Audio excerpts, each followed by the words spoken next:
my midday musings, and today I was reading Mark chapter 10, and particularly I was reading about blind Bartimaeus, but I don't like to use that epithet, so let's just call him Bartimaeus. So I was reading about him, and in like the last few verses of the chapter, Jesus encounters him and he asked him, "What do you want me to do for you?" And I thought, isn't that obvious what he would want you to do? Like, the guy is blind. Surely it's obvious that he wants to see again. And that's the way that he responded to the question. But then as I started to think about it more deeply, I thought, no, Jesus couldn't presume that this sick man wanted to be healed. Jesus couldn't presume that this person wanted to give up their life of sin. These things can't be presumed. Whilst it's an obvious choice, it can't be presumed. And I thought, in what event would a sick person not desire to be healed? Because I was thinking it's so hard for me to fathom that such a person is happy in that state, that they don't desire to move from there, that they like their life of sin. They don't want to be offered a higher standard of living. I thought, why would it be like that? And then I started to think that a sick person perhaps wouldn't want to be healed, but not so much want. I don't think it comes down to desire, but they wouldn't inquire about being healed because they see the sickness as an extension of themselves. And to be divested, this gets English every time, but to be rid of that ailment would feel like they're losing an aspect of themselves. And once I was told by my pastor that it's much harder to be freed from certain things if you see it as being part of you. If you accept it as being yours, it's harder to be healed from it. And I remember this summer, like, hay fever was crazy, the pollen count was high, and I'd be sneezing, my eyes are red, things are crazy. But whenever someone would ask me, "Oh, do you have hay fever?" I would say no. No, I don't actually. But then they would ask, but why are you sneezing like that? And I would say, I know how it seems that it would appear that I have hay fever, but I don't claim it as mine. So I would never say my hay fever. I would never say those things. Or whenever people would ask me maybe, why are you using crutches? Like, what happened to your leg?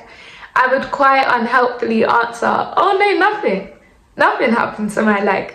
Because I have this habit of, if the wrong questions are asked, then the wrong answers are provided.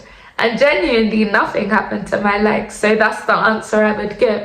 Until people inquire more and would say, "Oh, okay, how come you're using crutches then? Like, this doesn't look like nothing."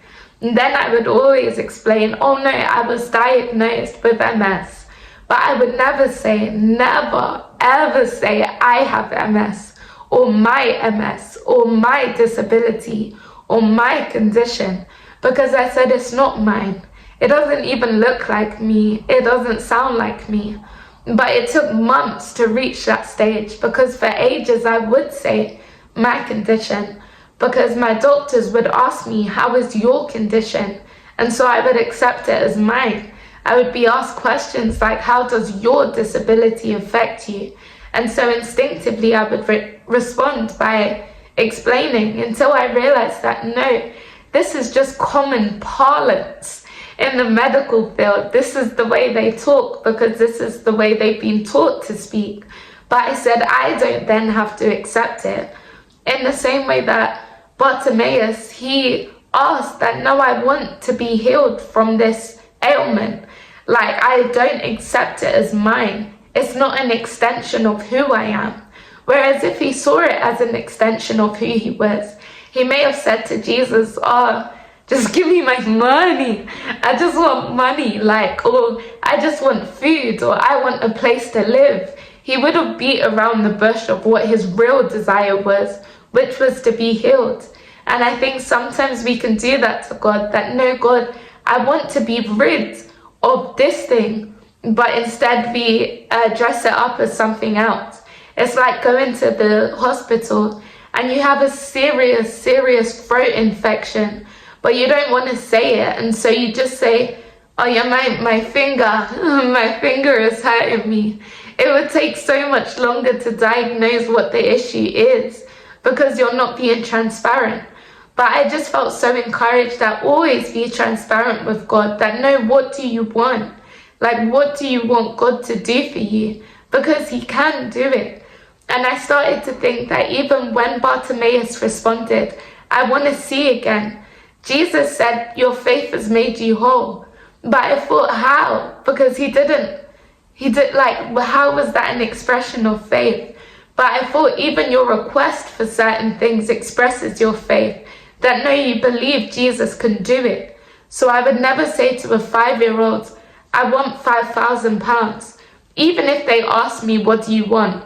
Because my estimation of what they can do for me, it doesn't reach that high. Even to ask for £5, I wouldn't ask for £5 from them, but I would say, oh, give me a high five.